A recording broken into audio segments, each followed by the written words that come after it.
Hello mga padaba, kamusta po kayong lahat? Naway nasa mabuti po kayong kalagayan ngayon. And for today's video, wala masyadong special.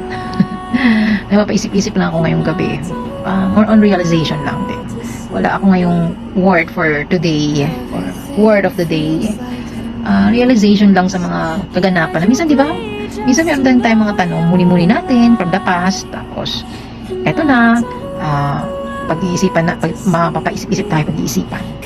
Mapapaisip-isip tayo ng mga ganap-ganap sa buhay natin na kung bakit nangyayari ito ng mga bagay-bagay na minsan para lang din naman sa atin, hinahangad natin, and yet napupunta sa ibang tao, hindi man intentionally, pero hindi talaga handa si universe, yung sistema mo para talaga mangyari yan or maging ganap para sa iyo talaga, kundi mapupunta sa ibang tao, which is blessings na masasabi nagiging blessed ka sa ibang tao, yung para sa sarili mo nawawala sa iyo dahil siguro yung sistema mo is hindi pa handa.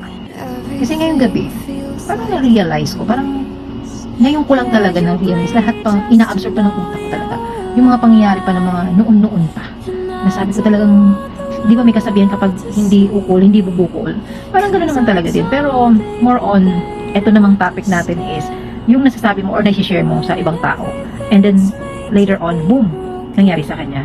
Siguro hindi pa para talaga sa iyo yun.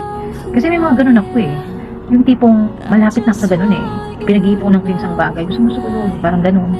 Tapos later on, alam mo yun, sa kagustuhan ko, and then na-share ko sa ibang tao, hindi naman nila intention na kunin yun or gawin yun para lang ipakita sa'yo na, uy, nakuha ko yung gusto mo or ano. No, hindi naman sa ganun yun. Na-share mo lang din.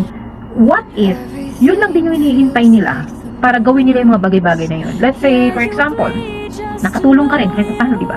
Let's say, for example, napaisip mo na parang, ay, gusto ko na talaga na magkaroon ng motor. And then yun na napagsabihan mo, sasakyan, boat, kahit ano pa yan, bagay, material na bagay, or kaganapan na gusto mong gawin sa buhay mo, bakasyon, kung ano pa.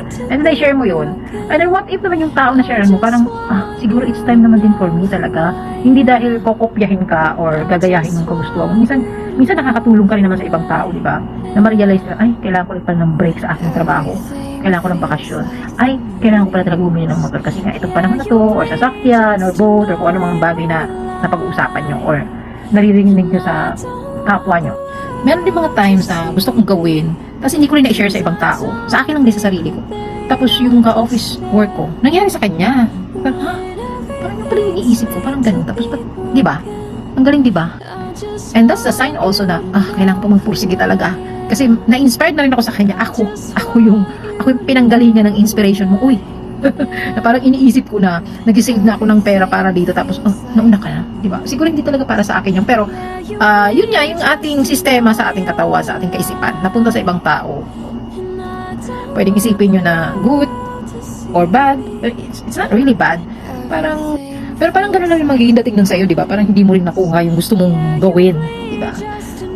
Yung pinapangarap mo or something na gustong-gusto mo talaga, diba? Napunta sa ibang tao dahil hindi ka pa siguro handa, hindi pa handa yung sistema natin sa ating katawan, so napunta sa kanya, and then lalo pa ako na-inspired. Sige nga, kasi dalawa lang naman din yung tatamarin ka or may inspired ka lalo, diba? Pag sinabi mo parang, ayoko na, nakuha na niya or something like that, or papasok na dito na maiingit ka na, sana all, diba?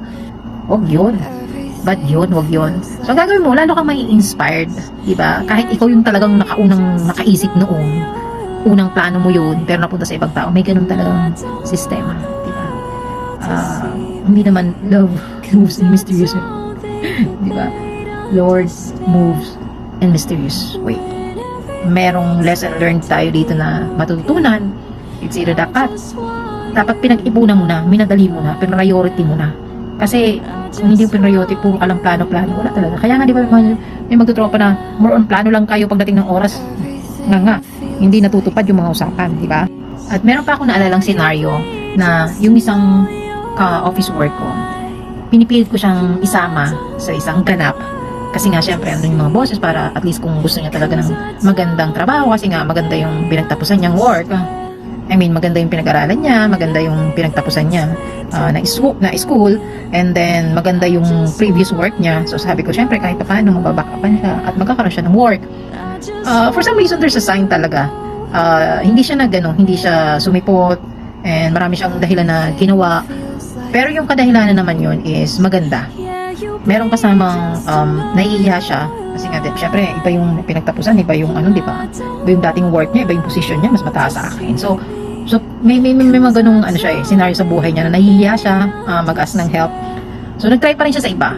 Ang dami niya lang ni-reason out sa akin. And then later on, siguro mga couple of months, and then dun sa gusto ko sa kanya mapuntahan niya, ma-applyan niya na trabaho, is nandun na siya nakapunta. Doon siya napunta na hindi ko sa kanya sinasabi dahil gusto ko nga i-surprise siya or something. Kasi sanay ako ng ganun eh. O, asan ka na? Tara, puntahan kita, ganyan. Dahil na rin siguro sa sipag at tiyaga niya and at the same time nga, ito nga ang sinasabi ko sa inyo na meant to be siguro talaga, di ba? Yung iniisip ko, talagang napunta sa pero iba nga lang yung way. Yung kaka-apply niya, kaka-effort niya talaga ng kakasubmit ng mga resume niya sa iba't ibang company, big company. Eh talagang napunta talaga sa kanya, alam mo yun. So meron talagang mga ganitong pangyayari sa mga buhay-buhay natin, di ba? So, sinare ko to sa kanya and then natawa na lang siya. Nag-thank you naman siya sa akin pero sabi ko mas okay na yun, di ba? Na siya yung nakahanap ng para sa kanya kasi mas mataas pa dun sa in-expect ko talaga na magiging posisyon niya. Marami pang mga senaryo sa buhay ko. Marami ng mga naging ganap na hanggang ngayon eh, alam mo yun, nagmumuni-muni ako na realize ko lahat realization from past na ganito pala yun, kaya pala nangyari. At meron ding time na nag-share ako sa ibang tao ng mga gusto ko mga ganap na pwedeng mangyari about sa mga plano or masabihin natin pagkain, business man yan or something. And then, gagawin or magagawa ng ibang tao dahil nga narinig sa'yo. Diba? Copycat.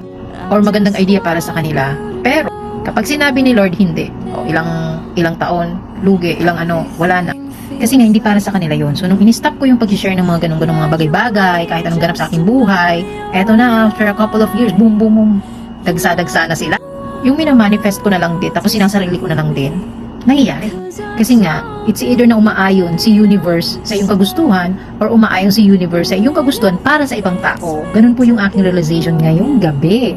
So, wala namang mga hate sa mga pangyayari, mga padaba. Pero talagang mapaparealize tayo, di ba? GB lang mga padaba. Good vibes only and keep smiling, everyone! When everything feels like the movies, yeah, you bleed just to know you're